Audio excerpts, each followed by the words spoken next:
जी, मेरा नाम वाजिद एहसास है और मैं एक तालिब इल्म हूँ। डॉक्टर साहब से मेरा ये सवाल है कि मैं पिछले 4 साल से रिलीजन को प्रैक्टिस नहीं कर रहा। मैं एक रिलीजियस पर्सन हूँ और मेरे तमाम मामलात अच्छे चल रहे हैं। यानी मैं एक तालिब इल्म के तौर पर एक अच्छा तालिब इल्म भी हूँ, एक बेटे के तौर पर एक अच्छा बेटा भी हूँ। दोस्तों के में जो मेरा एक मुआशरे में किरदार है या दोस्तों में है वो भी बहुत अच्छा है और मेरे तमाम मामलात भी ठीक हैं। मैं किसी से कुछ लेता हूं तो वक्त पर वापस करता हूं। जब मेरे मामलात ठीक हैं तो मुझे क्यों मजहबी होना चाहिए? एक ये और ये है कि मुझे एथीस्ट होने का या रिलीजियस पर्सन होने का क्या नुकसान है जो एक रिलीजियस पर्सन को नहीं है और उसको फ़ायदा है? ये मेरा क्वेश्चन है जाकिर साहब से। और मैं ये कहूँगा कि वो कोई मेटाफिजिकल आंसर ना दें, ऐसा कोई रैशनल आंसर दें जिसका अकल से और जिसकी अप्रोच रैशनल हो। Thank you very much. साहब आपका नाम क्या है? वाजिद एहसास। वाजिद एहसास, आप मुसलमान हैं? I am not practicing religion sir. हाँ, आप मुसलमान खानदान में पैदा हुए लेकिन इस्लाम पे अमल नहीं करते, बराबर? Yes sir, yes. अपने भाई साहब वाजिद मुसलमान खानदान में पैदा हुए, 4 साल से दीन पे अमल नहीं करते। कहते हूं कि मैं तालिबे इल्म हूं और मेरे मामलात बहुत अच्छे, मैं अच्छे काम करता हूं, कुछ लेता हूं तो टाइम पे वापस दे देता हूं और बहुत खुश है, तो क्यों उसे दीन पे अमल करना चाहिए? अच्छा सवाल है भाई साहब। ऐसे तो बहुत से शख्स है जो बोलते मैं बहुत अच्छा हूं। कई शख्स है। अच्छा होना किसके मयार से? आपके मयार से। हमें अच्छा होना चाहिए खालिक के मयार से। खालिक का मयार क्या है? अच्छा होना वो जो ईमान रखता है, अमल सालेहात करता है। वतवासौ बिल हक वतवासौ बिस सब्र। भाई साहब का सवाल है, लॉजिकल जवाब दो, लॉजिकल जवाब दो कि मैं 4 साल से दीन पे अमल नहीं कर रहा हूं, बहुत खुश हूं, जो चीज लेता हूं टाइम पे वापस करता हूं, तो आप साबित करो कि क्यों मुझे दीन पे अमल करना चाहिए। जो आप बोल रहे आप बहुत खुश है, वो मेरी खुशी के लिए काफी नहीं है। मैं जानना चाहता हूं कि कितने लोग को आपने सही रास्ते पे लेके आया आपके 4 साल में? कितने लोग आपको मानते? बोलिए मुझे। वाजिद भाई किधर है? वाजिद भाई जी जी सर। हाँ, कितने लोग आपको मानते 4 साल में? 5,000 10,000 कितने लोग मानने लगे आपको? सर मुझे इससे कोई फर्क नहीं पड़ता, ना मेरी पर्सनल लाइफ पर, ना मेरी जो है एक इज्तमाही जो मेरी ज़िंदगी है मुआशरे में, कि मेरे ऊपर कितने लोग मानते हैं या मुझे कितने लोग अच्छा समझते हैं। ये है कि जो एक ज़ाब्ता सेट किया हुआ है सोसाइटी की जानिब से और एक अकल के जो तकाजे हैं, यानी एक अकलियत का तकाजा है कि मेरा मुआशरे में एक अच्छे इंसान का कैसे रोल हो सकता है और या मेरा इंडिविजुअल का एक मुआशरे में अच्छा रोल कैसे हो सकता है, तो उस तरह मेरा एक अच्छा रोल है। मैं आपसे ये कहता हूँ को कोई एक ऐसा रैशनल कोई अप्रोच हो, रैशनल एविडेंस हो, रैशनल आंसर हो जिसकी वजह से मुझे रिलीजन को प्रैक्टिस करना चाहिए, जो मैं नहीं कर रहा। आप जो बोल रहे अकलियत के हिसाब से, अकलियत जो इंसान समझती है हमेशा सही नहीं होता। आपको पता है, पहले दुनिया लोग समझते चपटी है। सैकड़ों साल, हजारों साल पहले लोग समझते थे दुनिया चपटी है। जी सर, बिल्कुल ये है कि अब एवोल्यूशन हो रही है। भाई साहब अभी आपका सवाल खत्म हो गया, मेरा जवाब सुनिए आप। जी जी जी। ये डिबेटिंग सेशन नहीं है, समझे आप? ये इरेशनल आप समझते नहीं। जब सिंपल समझ नहीं सकते आप बोलते आप बहुत एकदम क्या बोलते कंटेंट है। आप इतना नहीं समझ सकते क्या कंटेंट है। आपको सवाल देने का मौका दिया गया, अभी मेरा जवाब सुनिए। हर इंसान अपने दिमाग से समझता है वो सही है। वो चोर भी अपने दिमाग से सही है समझता है। वो चोर जो चोरी करता है, जो चोर चोरी करता है, वो अपने दिमाग से सही समझता है। आप मुझे एक पॉइंट बताओ। एक चोर है, मान लो मैं चोर हूं, मैं चोरी करता हूं, करोड़ों रुपये लोग की चोरी करता हूं। आप एक रैशनल पॉइंट बताओ कि मैं गलत हूं और मैं चोरी छोड़ दूंगा। एक। चलो भाई साहब वाजिद भाई जवाब दो। मैं दुनिया का सबसे बड़ा चोर हूं, करोड़ों रुपये चोरी करता हूं। आप एक रैशनल पॉइंट बताओ कि मैं गलत हूं और चोरी छोड़ दूंगा। जी सर, उसकी वजह यह है कि आप अगर चोर हैं और चोरी करते हैं तो आप गलत इसलिए हैं कि आपके अमल से लोगों की जिंदगियों पर जो है मनफी असरात पड़ रहे हैं। मुझे आप क्या चोरी फर्क करते- पड़ता है लोग क्या समझते हैं, मैं तो खुश हूं ना, चोरी करके रोज रॉय खरीदता हूं। नहीं, मुझे सर- क्या, आपको जब मेरे की जरूरत, आप थोड़ी देर पहले पूछे, मुझे फर्क नहीं पड़ता लोग क्या मेरे में, मैं खुश हूं। उसी तरीके से आप लॉजिक पे बात करो, लोग क्या सोचते बात मत करो। मैं तो ये पूछता हूं, आप मुझे मंतिक से, लॉजिक से एक पॉइंट बताओ कि मैं गलत हूं और चोरी छोड़ दूंगा। ये मत बताओ लोग को तकलीफ होती, मुझे क्या फर्क पड़ता है, मुझे तो अच्छा है ना। मैं चोरी खरीदता हूं, रोज रॉय खरीदता हूं, बंगला खरीदता हूं, क्या गलत है? लोग को तकलीफ होती, मुझे क्या नुकसान उससे, आपको नुकसान है। आप ये बताओ मेरा नुकसान क्या है, एक दो ने। सर, आप ये मुझसे मेरे ख्याल में पूछ रहे हैं कि आप खुश हैं, लेकिन मैं आपसे ये सवाल करता हूं कि मेरे सवाल मत रिलीजन कीजिए, को मेरे सवाल का जवाब दो। मेरा सर यही सवाल है। एक लॉजिकल पॉइंट बोलो साबित करने के जी। लिए, मैं दुनिया का सबसे बड़ा चोर हूं, जी। करोड़ों अरबों रुपए चोरी करता हूं, मैं बहुत खुश हूं। जी लोग को तकलीफ होती गई बाढ़ में, मुझे तो तकलीफ नहीं हो रही है। इसको बोलते सेल्फ सेंटर्ड। इससे आपने क्या बोले, मैं खुश हूं, मुझे दुनिया की फिक्र नहीं, उसी तरीके से मैं खुश हूं, तो आप क्या बोलेंगे मैं अच्छा इंसान हूं? आपकी लॉजिक किधर गई? एक चीज बताओ, एक दो नहीं, सिर्फ एक। सर, मेरे अमल से, मेरे रिलीजियस होने से आपके मुआशरे पर अमल गलत की असर बात नहीं कर रहा हूं मैं, मेरी चीज की बात कर रहा हूं भाई साहब। आप अगर जवाब नहीं दे सकते तो बोलो, मैं जवाब नहीं दे सकता हूं। आप मुझे एक चीज लॉजिकल बताओ जो मेरे लिए नुकसानदार है। अच्छी बात है, मैं चोरी कर रहा हूं, मुझे दुनिया की फिक्र नहीं, मुझे मेरी अपनी फिक्र है। एक लॉजिकल बताओ। आप 4 साल से कर रहे हैं, मैं 10 साल से कर रहा हूं। आप तो आपकी हालत देख के मुझे अफसोस हो रहा है, मेरी हालत तो बहुत अच्छी है भाई। मेरे पास अरबों रुपए का घर है, अरबों रुपए की गाड़ी है मेरे पास, नौकर चाकर है। आप तो सिर्फ तालिबे इल्म है भाई, कौन अच्छा आप या मैं? इसीलिए लॉजिक, आप ऐसा बोले क्या मुझे दुनिया की फिक्र नहीं, तो मैं आपसे अच्छा ना। अगर दुनिया की फिक्र है और मंतिक से सोचो जो जवाब है, नहीं मुझे बाकी लोग की फिक्र है, मैं खुश हूं, तो हर गलत आदमी बोलेगा मैं खुश हूं, आपके पास जवाब ही नहीं रहेगा जैसे आप बोल रहे। मंतिक से सोचे तो मेरे कई तकरीर है, मंतिक से सोचे तो आदमी खुश कौन है? अभी आपके जवाब पे आता हूं मैं। आपने जो डायलॉग मारे ना, मुझे लोग की फिक्र नहीं, उसमें तो फंस गया। एक बता नहीं सके मुझे, एक, और बताएंगे भी तो उसका आप बोलेंगे पुलिस पकड़ेगी, पुलिस मेरे खीसे में, मैं सबसे बड़ा माफिया है, कौन अटैक करेगा, मेरे पास पीछे पे बॉडीगार्ड है। मेरी पूरी तकरीर है इसके ऊपर। अभी मैं आता हूं आपके सवाल पे। लोग अक्सर समझते हैं कि पैसे से अमन मिलता है।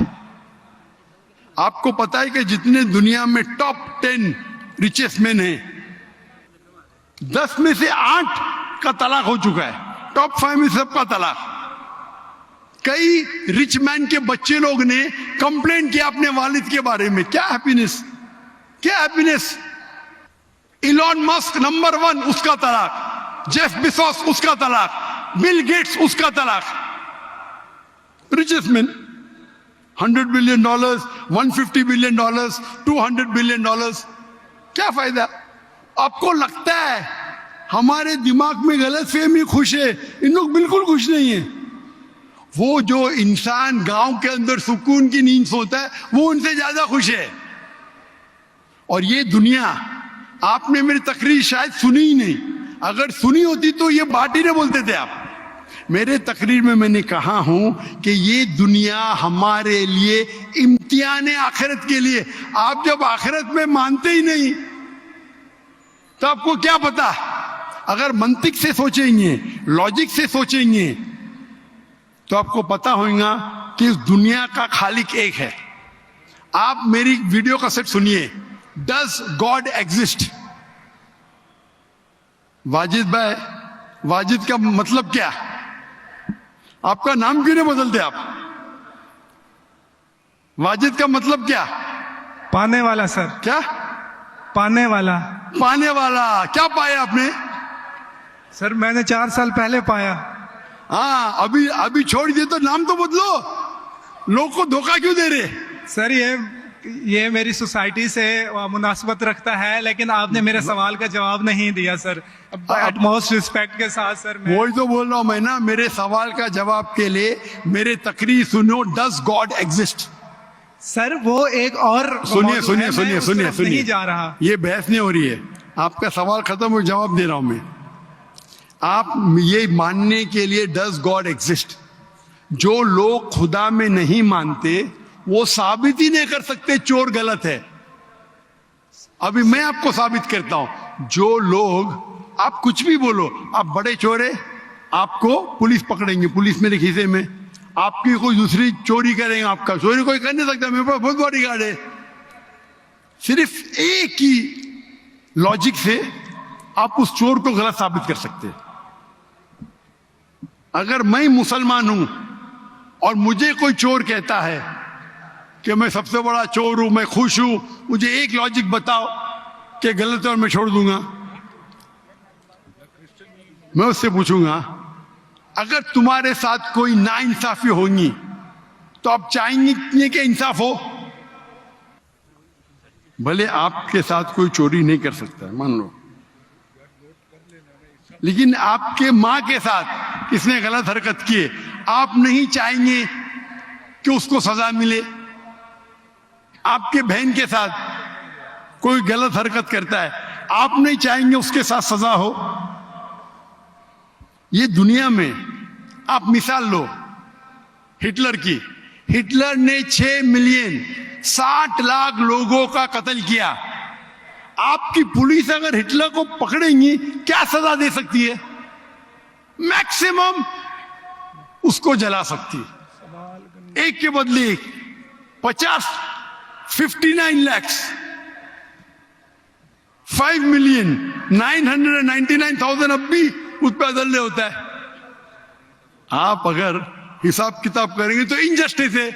आप हिटलर को पकड़ेंगे, आपकी लॉजिक क्या सजा दे सकती है उसको? बोलो, क्या सजा दे सकती है? मान लो हिटलर को आपने पकड़ा, उसने 60 लाख लोग को जिंदा जलाया,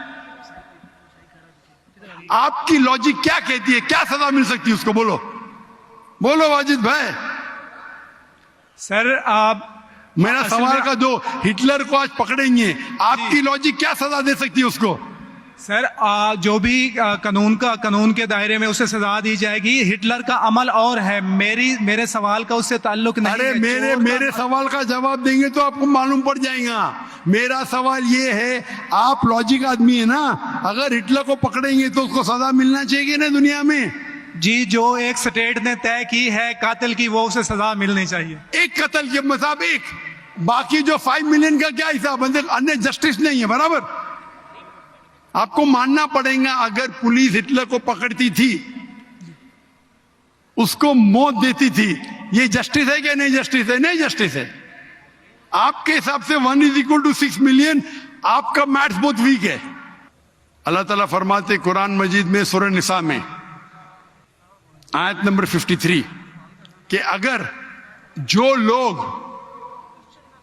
अल्लाह के आयतों में नहीं मानते और आखिरत में अल्लाह ताला उनको जहन्नम की आग में डालेगा, और जितने बार, सूरह निसा सूरह नंबर 4 आयत नंबर 56, 53 ने 56, जितने बार उनकी चमड़ी जलेंगी उतने बार उनको नई चमड़ी दी जाएंगी। आज साइंस कहती है कि दर्द होने के लिए चमड़ी के अंदर पेन रिसेप्टर है, पहले नहीं पता था। अगर आपको सीवियर बर्न इंजरी होती है तो डॉक्टर लेता है सुई और टोचता है।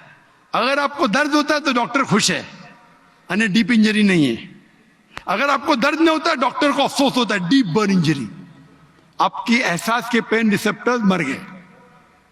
तो अल्लाह ताला फरमाते हैं कि जो लोग अल्लाह के खिलाफ है और अल्लाह का कहना नहीं मानते, अल्लाह ताला उनको दोजख की आग में डालेंगे, और जितने बार उनकी चमड़ी जलेंगी उतने बार नई चमड़ी देंगे ताकि वो दर्द का एहसास कर सके। तो अल्लाह ताला आखिरत में हिटलर को 6 मिलियन टाइम 12 मिलियन टाइम भी जला सकता है। ये अदल हुआ कि नहीं? हाँ कि नहीं? हमारे दुनिया में अदल हो ही नहीं सकता।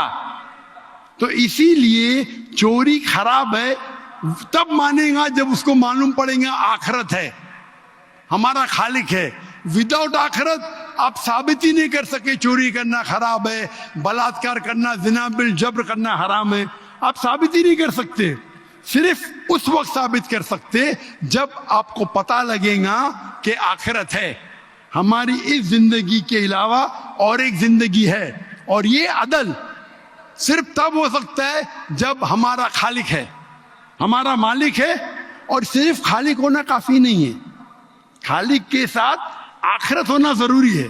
अगर आखिरत नहीं है तो आप साबित ही नहीं कर सकेंगे कि चोरी करना खराब है, बलात्कार करना, जिना बिल जब्र करना हराम है, किसी का कत्ल करना हराम है। साबित ही नहीं कर सकते, आपके पास लॉजिक ही नहीं है। तो आप जो बात कर रहे 4 साल से आप खुश है, आपकी खुशी टेम्परेरी है। मेन खुशी तो है आखिरत। जैसा बोलते हैं ना, आपके लिए जन्नत है, बिल्कुल सही है वो हदीस अल्लाह के रसूल की। काफिर के लिए जन्नत है दुनिया, तेरे लिए वाजिद ये दुनिया जन्नत है, मैं मानता हूं। अल्लाह के रसूल की हदीस है। अगर तू कहता है कि तू इस्लाम छोड़ दिया, मतलब काफिर है, मुर्तद है, बराबर की नहीं? और डंके की चोट पे ऐलान कर रहा है, शर्म भी नहीं आती। एक तो गलती करता है, डंके की चोट पे ऐलान करता है। अल्लाह के रसूल फरमाते तेरे लिए ये दुनिया जन्नत है, हमारे लिए कैद है। आखिरत में दोजख में जब जाएगा, अंगार लगेंगी पांव पे तो ब्रेन विल बॉइल, भेजा उबलेगा। ये हदीस बिल्कुल वाजिद भाई, मेरी दरखास्त है आप कुरान तर्जुमे से पढ़िए और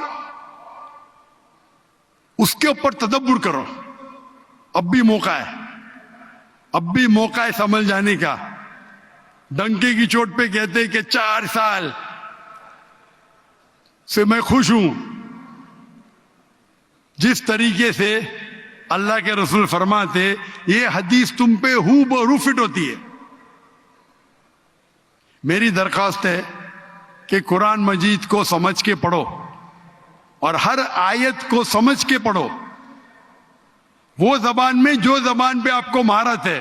और मैं दुआ करता हूं अल्लाह से कि अल्लाह तुमको हिदायत दे। अगर आप माफी मांगे और सही रास्ते पे आ गए, फिर से मानने लगे कि अल्लाह एक है, अल्लाह के अलावा कोई भी माबूद नहीं है और अल्लाह के आखिरी रसूल मोहम्मद सल्लल्लाहु अलैहि वसल्लम है, इंशाअल्लाह आपको आखिरत में निजात मिलेंगी, वरना आप खसारे में रहेंगे। मैं अल्लाह से दुआ करता हूं कि आपको हिदायत मिले और अल्लाह आपको हिदायत दे और आप सही रास्ते पे आ जाए फिर से।